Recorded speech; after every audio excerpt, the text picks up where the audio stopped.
This is the employer's voice. South Africa has the chance to connect every farm, every school, every small business to the best internet technology on the planet. Government is saying no, not because the technology fails, not because it costs too much, just because it does not tick an ownership box.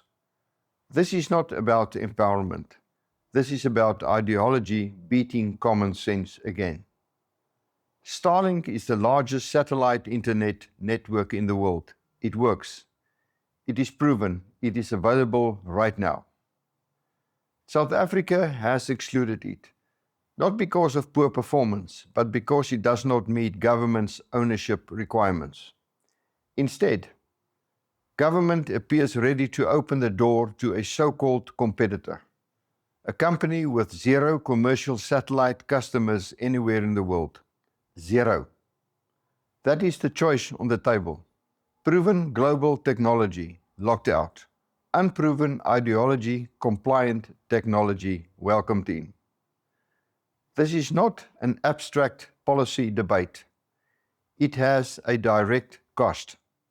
Rural businesses that cannot get reliable internet cannot compete.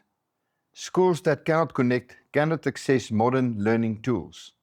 Farmers who cannot connect cannot run modern operations. Every month this drags on, South African businesses operate with worse infrastructure than their competitors elsewhere in the world. This is not a hypothetical loss. This is lost productivity, lost investment, and lost jobs every single day this policy stands.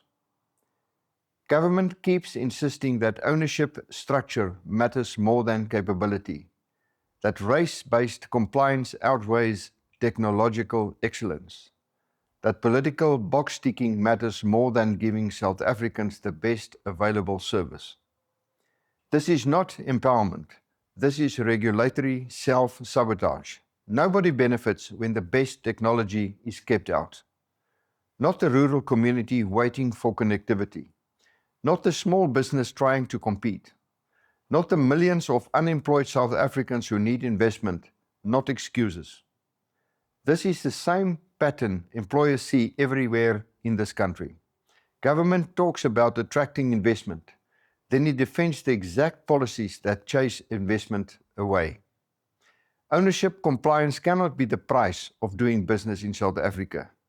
Not for internet infrastructure, not for the service or product. South Africans deserve access to the best the world has to offer, not whatever survives government's ideological checklist.